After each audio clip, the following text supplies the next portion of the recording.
বাংলা সরকারি ন্যায্য মূল্যে ধান ক্রয় কেন্দ্রে বিক্রি হচ্ছে বিহারের ধান। বঞ্চিত বাংলার চাষিরা সাথে নেওয়া হচ্ছে অতিরিক্ত ধলতা। ফরিদের দাপটে মাথায় হাত চাষিদের। তৃণমূল নেতাদের মদতে সরকারি ধান ক্রয় কেন্দ্রে সক্রিয় দালাল চক্রের দাপটে বিহারের নিম্নমানের ধান বিক্রয়ের কথা ক্যামেরার সামনে স্বীকার দায়িত্বে থাকা সরকারি কর্মী। চাষিদের নিয়ে বিক্ষোভ তৃণমূলের আরেক অংশ। ঘটনা সামনে আসতেই তীব্র কটাক্ষ বিজেপির। শুরু হয়েছে রাজনৈতিক চর্চা। মালদার হরিশ্চন্দ্রপুরের তুলসীহাটায় সরকারি ধান ক্রয় কেন্দ্রে ব্যাপক দুর্নীতির এই অভিযোগ সামনে এসেছে। এলাকার চাষিদের অভিযোগ, দালালদের সহায়তায় পার্শ্ববর্তী বিহারের বিভিন্ন এলাকা থেকে নিম্নমানের ধান এখানে বিক্রি হচ্ছে। সরকার সেই ধান ক্রয় করছে, কিন্তু বঞ্চিত হচ্ছে বাংলার চাষিরা।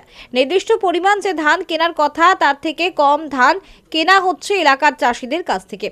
সাথে প্রতি কুইন্টালে অতিরিক্ত 5 কেজি ধান ধলতা নেওয়া হচ্ছে, যা সম্পূর্ণ নিয়ম বহির্ভূত। তৃণমূল নেতাদের মদতে এই দালাল চক্র সক্রিয় রয়েছে বলেই অভিযোগ। এদিন চাষিদের নিয়ে বিক্ষোভ নামেন হরিশ্চন্দ্রপুর 1 নম্বর ব্লক পঞ্চায়েত সমিতির তৃণমূলের বিরোধী দলনেতা স্বপন আলী। তিনি অভিযোগ করেন, ফরিদের দাপটে চাষিরা এখানে আসতে পারছে না। বিহার থেকে ধান নিয়ে বিক্রি করা হচ্ছে।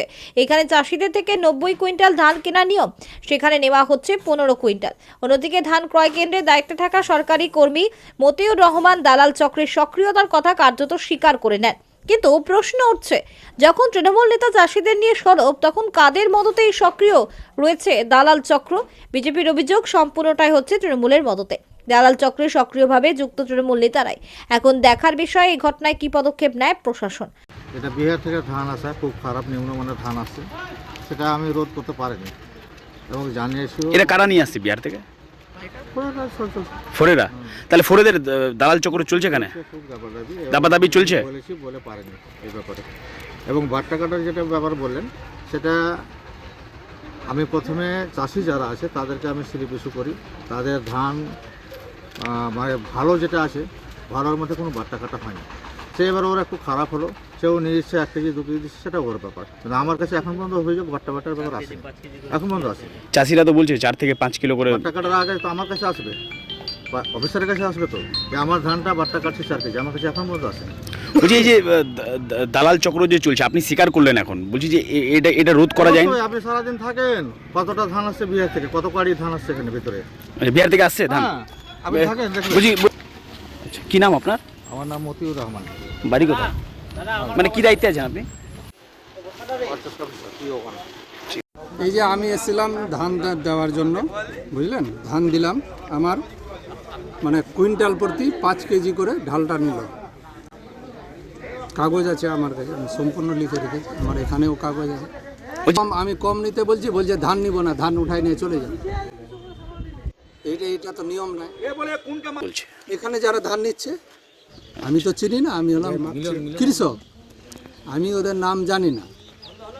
আমি ধান বলছি কত কুইন্টাল করে নেওয়ার কথা আছে? এখানে 15 কুইন্টাল নেওয়ার কথা আছে, তো 15ই নিচ্ছে। 90 এখানে কাগজে লেখা আছে 90 পোস্টারে, কিন্তু অরিজিনালে নিচ্ছে না। আমার নাম মুজফর হোসেন। বাড়ি কোথায়? গাংনদী। আমার অভিযোগ হলো যে ঢালটা নিচ্ছে 5 কিলো করে 4 কিলো করে কেন নিবে? সরকার আইন তো নাই যে ঢালটা 5 কিলো করে 4 কিলো করে নিবে ঢালটা।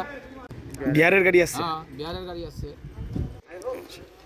ঠিকভাবে কই সঠিকভাবে তো নেওয়া গেল। আমরা তো পাবো 90 কুইন্টাল বিক্রি করে, 15 কুইন্টাল আমরা গিরস মানুষ, আমাদের 15 কুইন্টাল ধান নিচ্ছে। শেখ আশরাফুল। দেখেন, বিহার থেকে আসছে বা ফরেরা দিচ্ছে এটা তো আমি জানি না, এটা পিও সাহেবরা বলতে পারবেন, এখানে অফিসার কর্তব্য যারা অফিসার আছে তারাই বলতে পারবেন।